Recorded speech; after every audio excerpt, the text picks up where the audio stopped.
14ാം പഞ്ചവത്സര പദ്ധതി പ്രകാരം ജനങ്ങളുടെ ജീവിത നിലവാരം ഉയർത്തുന്നതിനും സാമൂഹ്യ സുരക്ഷ ഉറപ്പുവരുത്തുന്നതിനുമായി മണ്ണഞ്ചേരി ഗ്രാമപഞ്ചായത്ത് വിവിധ പദ്ധതികൾ ആവിഷ്കരിച്ചു നടപ്പാക്കുന്നു.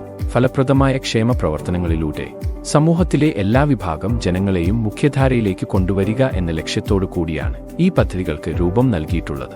സാമൂഹ്യ സുരക്ഷയുടെ കാര്യത്തിൽ പ്രത്യേക പരിഗണന അർഹിക്കുന്ന വിഭാഗങ്ങൾക്കായി വിവിധ പദ്ധതികൾ മണ്ണഞ്ചേരി ഗ്രാമപഞ്ചായത്ത് ഏറ്റെടുത്ത് നടത്തുന്നുണ്ട്. സ്ത്രീകൾ, കുട്ടികൾ, വയോജനങ്ങൾ, ട്രാൻസ്ജെൻഡർ, പട്ടികജാതി പട്ടികവർഗ വിഭാഗങ്ങൾ, പരമ്പരാഗത തൊഴിലാളികൾ, മത്സ്യത്തൊഴിലാളികൾ എന്നിവരെ സമൂഹത്തിന്റെ മുഖ്യധാരയിലേക്ക് കൊണ്ടുവരാനുള്ള ഇത്തരം പദ്ധതികളുടെ വിഹിതം ഫലപ്രദമായി വിനിയോഗിച്ചു വരുന്നു. സ്ത്രീകളുടെ തൊഴിലവസരങ്ങൾ വർദ്ധിപ്പിക്കുന്നതിനും ഒരു സ്ത്രീപക്ഷ സമൂഹം കെട്ടിപ്പടുക്കുന്നതിനും പഞ്ചായത്ത് പ്രതിജ്ഞാബദ്ധമാണ്. അർഹരായ ജനവിഭാഗങ്ങൾക്ക് ഭൂമി, പാർപ്പിടം, വിദ്യാഭ്യാസം, ആരോഗ്യരക്ഷ, തൊഴിൽ പരിശീലനം എന്നിവ ലഭ്യമാക്കി വരുന്നു. ഭിന്നശേഷിക്കാർക്കും വയോജനങ്ങൾക്കും പ്രത്യേക പരിഗണന നൽകി ക്ഷേമ പദ്ധതികൾ ആവിഷ്കരിക്കാൻ മണ്ണഞ്ചേരി ഗ്രാമപഞ്ചായത്ത് പ്രത്യേകം ശ്രദ്ധ വെക്കുന്നുണ്ട്. ഭിന്നശേഷിക്കാർക്കായിട്ട് കഴിഞ്ഞ 2024-25 സാമ്പത്തിക വർഷത്തിൽ 10 ലക്ഷം രൂപ ചെലവഴിച്ചിട്ടുണ്ട്. വയോജനങ്ങൾക്കുള്ള കട്ടില്, സഹായോപകരണങ്ങൾ എന്നിവ നൽകി വരുന്നു. വയോജനങ്ങളെ ശാരീരികവും മാനസികവും സാമൂഹ്യവുമായ വിവിധ തലങ്ങളിൽ പരിപോഷിപ്പിക്കുന്ന ഒരു സമഗ്ര സമീപനം പ്രോത്സാഹിപ്പിക്കുവാൻ പ്രതിജ്ഞാബദ്ധമാണ് മണ്ണഞ്ചേരി ഗ്രാമപഞ്ചായത്ത്. ഒരു വയോജന സൗഹൃദ ഗ്രാമമായി മാറുവാനുള്ള പ്രവർത്തനങ്ങൾ ഇവിടെ നടന്നു വരുന്നു. ഇവിടെ ദൈനംദിന പ്രവർത്തനങ്ങൾക്ക് ആവശ്യമായ തുക എല്ലാ വർഷവും പഞ്ചായത്ത് വകയിരുത്തുന്നുണ്ട്. കൂടാതെ കെയർ ഗീവറെയും ഹെൽപ്പറെയും നിയമിച്ചുകൊണ്ട് അവർക്കുള്ള ഓണററിയും നൽകി വരുന്നു. മണ്ണഞ്ചേരി പഞ്ചായത്തും സാമൂഹ്യനീതി വകുപ്പും സ്വയംപ്രഭ ഭൂമൊഴിയിൽ നിരവധി പദ്ധതികൾ വയോജനങ്ങൾക്കായി ലഭ്യമാക്കുന്നുണ്ട്.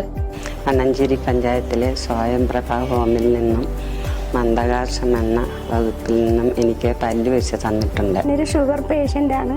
എനിക്ക് പഞ്ചായത്തിൽ നിന്നും സ്വയംപ്രഭ ഹോം വഴി ഒരു ഗ്ലൂക്കോമീറ്റർ തന്നിട്ടുണ്ട്. അതുകൊണ്ട് എനിക്കിപ്പോൾ ലാബിലെങ്ങും പോകേണ്ടി വരുന്നില്ല. വയോരക്ഷ പദ്ധതികളും റോഡ് സൈഡുകളിലും വീടുകളിലും ഒറ്റപ്പെട്ട് കഴിയുന്ന വയോജനങ്ങൾക്കായിട്ട് ഗവൺമെന്റ് വയോരക്ഷ പദ്ധതിയും ഈ സ്വയംപ്രഭ ഹോം വഴി ലഭ്യമാക്കുന്നുണ്ട്. ഉന്നത നിലവാരത്തോടു കൂടി പ്രവർത്തിക്കുന്ന സ്മാർട്ട് അംഗനവാടികളും ഇവിടെ പ്രവർത്തിച്ചു വരുന്നു. അംഗനവാടിയുമായി ബന്ധപ്പെട്ട് നമ്മുടെ മുഴുവൻ അംഗനവാടിയുടെയും കെട്ടിടം നിർമ്മിക്കുക എന്നുള്ളത് നമ്മുടെ ഏറ്റവും പ്രധാനപ്പെട്ട ആഗ്രഹമായിരുന്നു. അതനുസരിച്ചുള്ള വലിയ പ്രവർത്തനമാണ് ഈ രംഗത്ത് നമുക്ക് നടത്താൻ വേണ്ടി കഴിഞ്ഞിട്ടുള്ളത്. 99% അംഗനവാടികൾക്കും കെട്ടിടം ആക്കുന്ന നിലയിലേക്ക് നമുക്ക് മാറാൻ വേണ്ടി കഴിഞ്ഞിട്ടുണ്ട്. അതിൻ്റെ 3 സ്മാർട്ട് അംഗനവാടി പൂർത്തീകരിച്ചു കഴിഞ്ഞു. 49 അംഗൻവാടികൾക്കുമായി ഗ്രാമപഞ്ചായത്ത് എല്ലാ വർഷവും ഏകദേശം 62 ലക്ഷത്തോളം തുക ചിലവഴിച്ചു വരുന്നു. എല്ലാ അംഗൻവാടികളും കൃത്യമായി എല്ലാ വർഷവും മെയിൻ്റനൻസ് നടത്തി വരികയും ചെയ്തു വരുന്നു.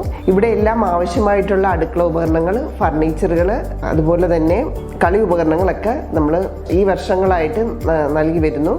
സ്ത്രീ ശാക്തീകരണത്തിന്റെ ഭാഗമായി ഒരു സ്ത്രീപക്ഷ കേരള സമൂഹം എന്ന കാഴ്ചപ്പാടോടുകൂടി മണ്ണഞ്ചേരി ഗ്രാമപഞ്ചായത്തിലെ ക്ഷേമകാര്യ പ്രവർത്തനങ്ങൾ ബഹുദൂരം മുന്നേറിക്കഴിഞ്ഞിട്ടുണ്ട്.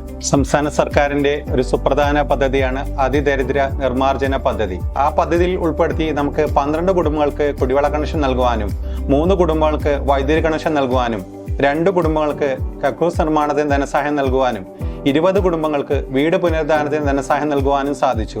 മരുന്ന് ആവശ്യപ്പെട്ടിരുന്ന 48 കുടുംബങ്ങൾക്ക് കൃത്യമായി നമ്മൾ മരുന്ന് നൽകുന്നുണ്ട്. ഭക്ഷണം ആവശ്യപ്പെട്ടിരുന്ന 51 കുടുംബങ്ങൾക്ക് കുടുംബശ്രീ ജനകീയ അടുക്കള മുഖേന നമ്മൾ ഭക്ഷണം നൽകുന്നുണ്ട്. ഗ്രാമപഞ്ചായത്തിലെ സ്ത്രീകളുടെയും കുട്ടികളുടെയും സുരക്ഷിതത്വം ഉറപ്പുവരുത്തുന്നതിന് വേണ്ടി ജാഗ്രതാ സമിതി നല്ല രീതിയിൽ പ്രവർത്തിച്ചു വരുന്നു. ഇതിനായി ഒരു കൗൺസിലറെ നിയമിച്ചിട്ടുണ്ട്. സാർവത്രികവും സൗജന്യവുമായ സാമൂഹ്യ സുരക്ഷാ ക്ഷേമ പദ്ധതികളുടെ വിജയകരമായ പൂർത്തീകരണത്തിനായി ഫലപ്രദമായ നടപടികളുമായി മണ്ണഞ്ചേരി ഗ്രാമപഞ്ചായത്ത് കർമ്മപഥത്തിലാണ്.